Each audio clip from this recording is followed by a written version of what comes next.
السلام علیکم ناظرین اور سامعین.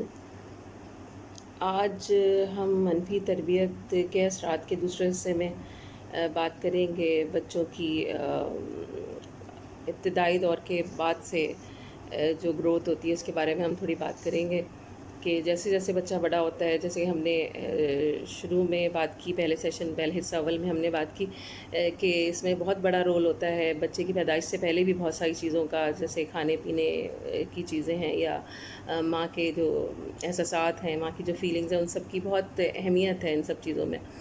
اسی طرح جیسے جیسے بچہ تھوڑا سا بڑا ہونے لگتا ہے اس میں اور بھی بہت ساری چیزیں ایسی ہوتی ہیں کہ جس پہ ہمیں غور و فکر کرنے کی انتہائی ضرورت ہے. اور کچھ ایسی بیماریاں ہی میں کہوں گی کہ بیماریاں ہوتی ہیں کہ جنہیں ہمیں بچوں سے بچانا ہے. جیسے کہ ہم بڑے فکر مند ہوتے ہیں کہ بچے کا قد نہیں بڑھ رہا ہے، یا بچہ بول نہیں رہا ہے، یا بچہ بہت زیادہ ہیلدی نہیں ہے، اور ہم اس کے لیے ڈاکٹرز کے پیچھے بھاگ رہے ہوتے ہیں یا ایسی کوشش کر رہے ہوتے ہیں کہ بھئی وہ یہ چیز بالکل اس کی نارمل ہو جائے، کہ وہ ہیلدی ہو جائے، یا اس کا قد بڑھنے لگے، یا وہ وقت پہ کیوں نہیں بول رہا.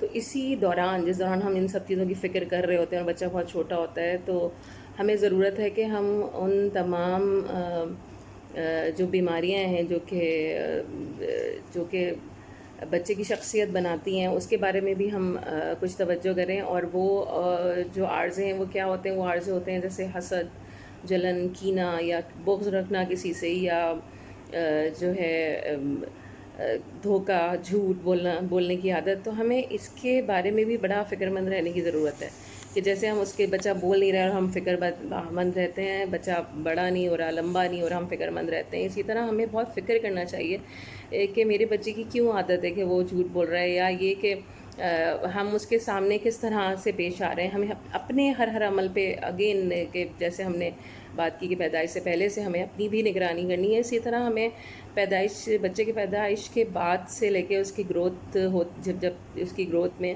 ہمیں ہر لمحے پر اس بات کا بہت خیال رکھنا ہوگا کہ اب ہم ایک ذمہ دار انسان بن چکے ہیں. یعنی کہ اب ہم اپنے عمل کے صرف ہم ذمہ دار ہیں، لیکن جب ہم ماں یا باپ بن جاتے ہیں تو جو ہمارا بچہ عمل انجام دے رہا ہے تو اس کے بھی بہت حد تک ہم ہی ذمہ دار ہیں. یعنی کہ ہم سے مراد یہ کہ والدین، ماں باپ پہلے، سب سے پہلے، اور پھر اس کے بعد وہ تمام لوگ جو اس کے ارد گرد موجود ہیں، چاہے کہ وہ بہت زیادہ اس چیز کو اہمیت نہ بھی دے رہے ہوں، لیکن ان کا حصہ ہوتا ہے. جو گھر میں موجود لوگ ہیں ان کا بہت بڑا حصہ ہوتا ہے، ان کے بہت بڑے اثرات ہوتے ہیں.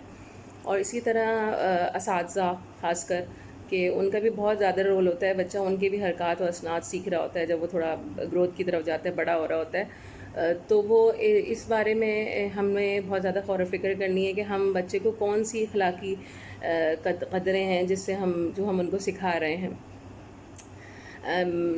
یعنی جب ہم بڑے محتاط ہوتے ہیں کہ بچہ کوئی خطرناک چیز نہ کھا لے یا اسے سردی یا گرمی سے بچاتے ہیں، اسی طرح روحانی غذا دینے میں بھی ہمیں بہت توجہ کرنی چاہیے، جو کہ بہت کم جگہ دیکھا گیا ہے.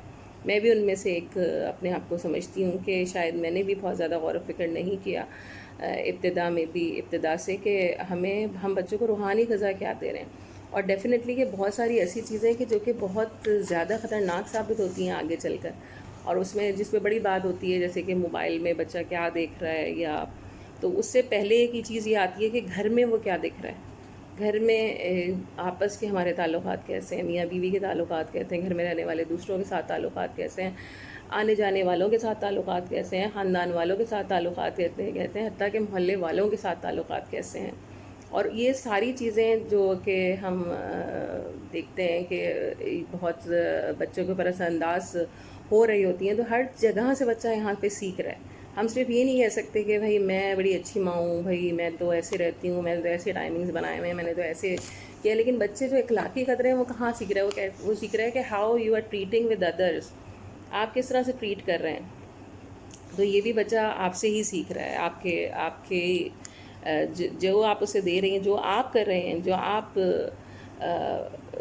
دوسروں کے ساتھ جس طرح سے پیش آ رہے ہیں، تو وہی بچے کی عادت ہو جاتی ہے. اگر آپ کے اندر کین اور بغض اور حسد ہے تو ڈیفینیٹلی آپ یہ نہ سوچیں کہ وہ چیز بچے میں منتقل نہیں ہوگی، وہ بچے میں ڈیفینیٹلی منتقل ہوتی ہے.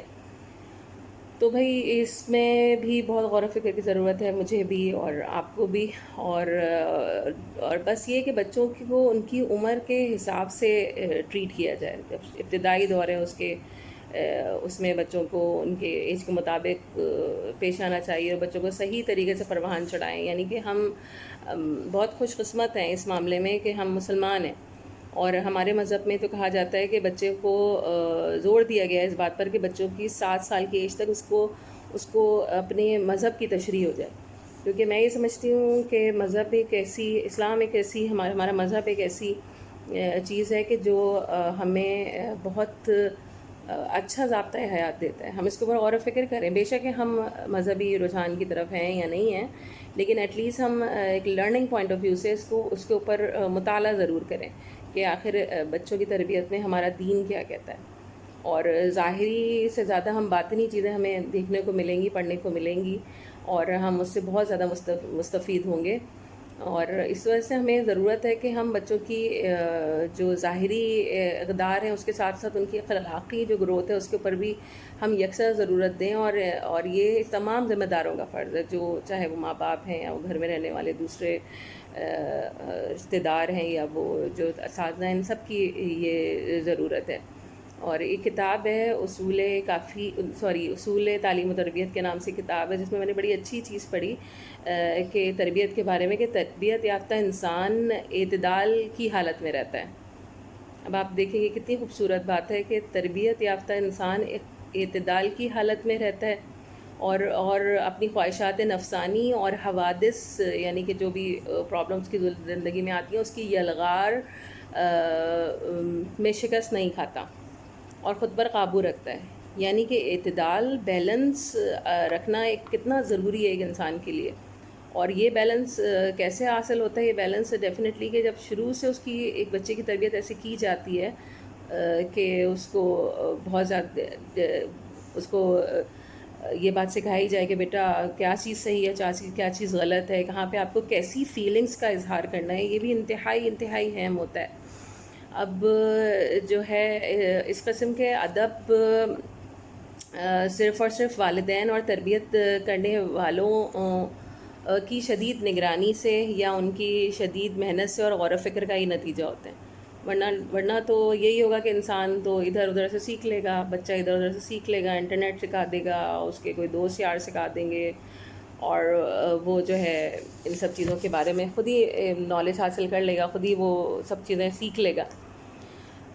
اچھا جناب، اب ہم بات کرتے ہیں کہ جب بچہ تھوڑا سا گروتھ کی طرف، نوجوانی کی طرف جاتا ہے، یعنی کہ جب وہ اپنی 7 سے 14 سال کی عمر تک پہنچتا ہے یا تھوڑا سا اس سے آگے بڑھنے لگتا ہے، تو وہ ٹائم میں یہ سمجھتی ہوں، مجھے نہیں پتہ آپ لوگ کس طرح سوچتے ہوں گے، لیکن میں یہ سمجھتی ہوں کہ سب سے زیادہ چیلنجنگ ٹائم یہی ہوتا ہے جب بچہ بچپنے سے بلوغت کی طرف اپنے قدم بڑھا رہا ہوتا ہے. کیونکہ اس وقت بچہ جو ہوتا ہے وہ جیسے 7 سے 14 سال کی ایج ہے، اس میں تو بچے کو ہم احترام سکھائیں گے، وہ احترام سیکھ لے گا. ہم اس کو بتائیں گے کہ بھئی خطاؤں اور غلطیوں سے کیسے نکلنا ہے، تو وہ جو ہے وہ کوشش کرے گا، نکلے گا.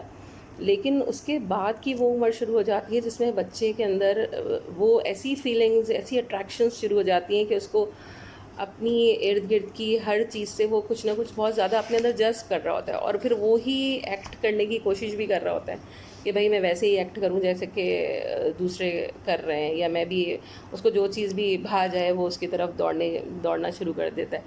تو اس وقت بھی ہمیں بہت زیادہ ضرورت ہے کہ ہم جو ہے بچے کی تربیت کا باقاعدہ ایک پروگرام بنائیں، اور ہم اس کے اوپر بالکل واچ کریں کہ وہ کیا دیکھ رہا ہے، وہ کیا سن رہا ہے، وہ کس طرح کا عمل انجام دے رہا ہے.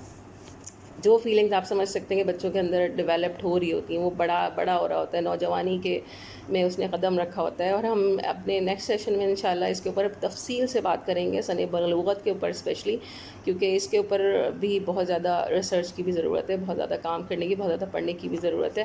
اور مختلف قسم کے بہت زیادہ ایسے بھی کیسز ہیں جو کہ انتہائی خطرناک ہے، جو ہم سوچ بھی نہیں سکتے، لیکن ایسی گناہ میں کہوں گی کہ اس میں انسان مبتلا ہو جاتا ہے صرف اس اپنی غلط روش کی وجہ سے، اور وہ غلط روش ہوتی ہے غلط تربیت کا نتیجہ.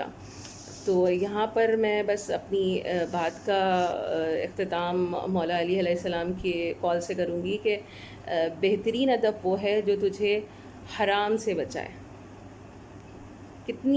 ایک چھوٹا سا یہ ایک جملہ ہے، لیکن اس کے اندر کتنی حکمت ہے کہ بہترین ادب کیا ہے. بہترین ادب وہ ہے جو ہمیں حرام سے بچائے. اور حرام سے بچنے کے لیے دو چیزیں ہیں جو کہ اگر گرو کر لیں بچوں کے اندر تو انسان کو ہلاکت سے بچا سکتی ہیں. اور وہ دو چیزیں کیا ہیں؟ وہ چیزیں ہیں عقل اور ایمان. اور یہی ڈفرینس بتاتی ہیں ایک انسان اور حیوان میں، کیونکہ ان حیوانوں کے اندر بھی کافی حد تک بہت چیزیں ایسی ہوتی ہیں جو انسانوں میں ہوتی ہیں، شہوت، احساسات، فیلنگز، اور سب کچھ ہی ہوتا ہے ان میں. لیکن یہ کہ جو فرق ہے وہ عقل کا ہی ہے، اور عقل کی مقدار کا ہے کہ ایک اشرف المخلوقات میں اور حیوان میں. تو اعتدال بہت ضروری ہے، اور اس اعتدال کو حاصل کرنے کے لیے مجھے، آپ کو، ہم سب کو کافی محنت کرنی ہے تاکہ ہم اپنے بچوں کی بہترین تربیت کر سکیں. بہت شکریہ.